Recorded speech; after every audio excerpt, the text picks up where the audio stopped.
Hello বন্ধুরা, যারা ভাবেন যে কাঁচকলা দিয়ে কোনো ভালো রান্না তৈরি হয় না বা রান্না করা যায় না, আপনাদের ধারণাকে কিন্তু আমি আজকে ভুল প্রমাণ করব। তো আজকে আমি কাঁচকলা দিয়ে এমনই একটা টেস্টি এবং খুবই কম সময়ে তৈরি হওয়া রেসিপি দেখাবো, যা দেখে আপনারা বলবেন যে বোরিং কাঁচকলা দিয়েও কি এমন রেসিপি তৈরি করা সম্ভব। তো প্রথমে আমি আমাদের গাছে কাঁচকলা হয়েছিল আর আমি এটা টাটকা কাঁচকলা দিয়ে বানাবো। আপনারা নিশ্চয়ই কাঁচকলা পাড়াটা দেখলেন, কিভাবে কাঁচকলা কাটতে হয় গাছ থেকে। এই রেসিপিটা বানাতে উপকরণ কিন্তু খুবই সামান্য, এমন কোনো উপকরণই লাগবে না, কিন্তু এর টেস্ট একদমই মাংসকেও হার মানাবে, এমনই এর টেস্ট আসবে। তো আপনারা পুরো ভিডিওটা দেখতে থাকুন। প্রথমে এখানে নিয়ে নিচ্ছি একটা বড় আলু, এরপরে আমি এখানে 3-4টে কাঁচকলা নিচ্ছি, যেটা আমি গাছ থেকেই পারলাম, টাটকা কাঁচকলা। কাঁচকলাগুলোকে আমি খোলা সমেতই সেদ্ধ করে নেবো, আর আলুগুলোকেও আমি খোলা সমেতই সেদ্ধ করব। তো দেখুন, প্রথমে কুকারে আলু কাঁচকলা দিয়ে ওর মধ্যে একটু নুন আর হলুদ দিয়ে দিলাম, যাতে কাঁচকলাগুলো কালো না হয়ে যায়। এটা হলুদ দেওয়ার কারণ, হলুদ দিলে কিন্তু আপনাদের কাঁচকলাগুলোর কালো ভাবটা কেটে যাবে। দেখুন, এবারে আমি এগুলোকে খোসা ছাড়িয়ে নিয়ে এবার একটা পাত্রে এগুলোকে ভালোভাবে ম্যাশ করে নেব। আর আলু আর কাঁচকলাগুলো আপনাদেরকে একসাথেই ম্যাশ করতে হবে। তো এবারে আমরা কোপ্তাটার জন্য প্রথমে আমরা কাঁচকলাটাকে রেডি করে নেবো। তো এখানে কড়াইতে একটু তেল নিয়ে এর মধ্যে দিয়ে দিলাম গোটা জিরে। আমি এখানে গোটা জিরের ফোড়ন দিয়েছি, আপনারা চাইলে কালো জিরেরও ফোড়ন দিতে পারেন।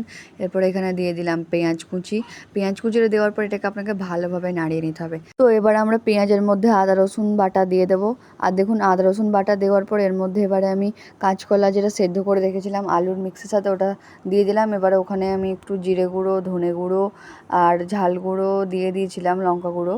এরপরে আমি এখানে ওটা কিছুক্ষণ ঠান্ডা করে নেওয়ার পর এর মধ্যে একটা ডিম ভেঙে দিয়ে দিলাম আর কিছুটা বেসন দিলাম, যাতে চিটচিটে ভাবটা থেকে যায়। আপনারা যদি এখন এই ভিডিওটাকে স্কিপ করে দিয়ে চলে যান, তাহলে কিন্তু আপনারা খুবই ইউনিক একটা রেসিপি মিস করবেন। তো স্কিপ না করে ভিডিও এরপরে আমি কোপ্তাগুলোর শেপ দিয়ে নেবো। তো প্রথমে আমি যে কোপ্তার মিক্সচারটা তৈরি করেছিলাম সেটা হাতে একটু নিয়ে নিলাম, আর হাতে অবশ্যই আপনারা তেল মাখিয়ে নেবেন, নাহলে কিন্তু কোপ্তার শেপগুলো ঠিকঠাকভাবে উঠে আসবে না।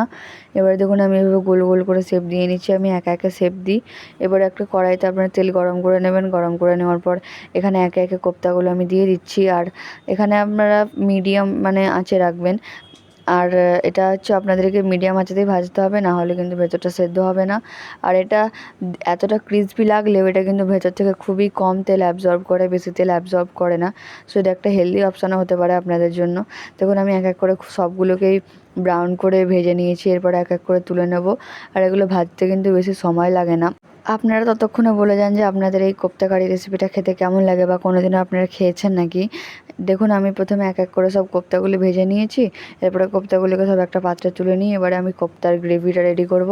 তো কড়াইতে প্রথমে ওই কোপ্তা ভাজার তেলটাই নিয়ে নিচ্ছি।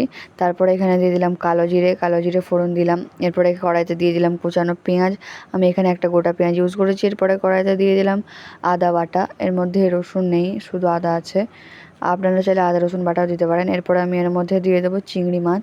চিংড়ি মাছটা দিলে স্বাদটা অসম্ভব সুন্দর আসে, আপনারা একবার এভাবে ট্রাই করে দেখবেন। এটা কিন্তু খুবই খেতে টেস্টি লাগে। চিংড়ি মাছটা দিয়ে অনেকক্ষণ আপনাদেরকে ভালোভাবে নাড়তে হবে, কারণ চিংড়ি মাছটাও সেদ্ধ হবে।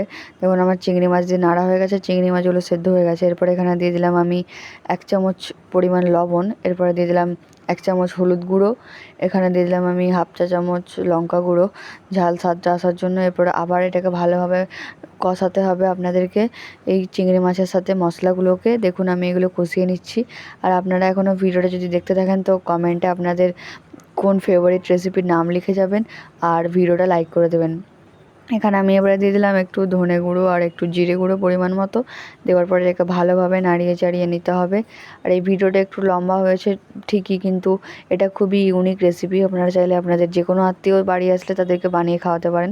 এরপরে কিছুটা জল দিয়ে দিলাম। দেখুন, জল দেওয়ার পরে এভাবে ধোঁয়া উঠে গেল। পরে আমি এখানে দিয়ে দেবো পোস্ত বাটা, যেটা আমি আগে থেকে ভেজে রেখেছিলাম। আর এখানে আপনারা চাইলে পোস্তও দিতে পারেন। আমি এখানে সরষেটা ইউজ করেছি। এরপরে যে কোপ্তাগুলো ভেজে রেখেছিলাম ওটা জল দিয়ে দিয়েছিলাম, ওখানে জল দিয়ে ফোটানোর পর কোপ্তাগুলো একে একে দিয়ে দেবো।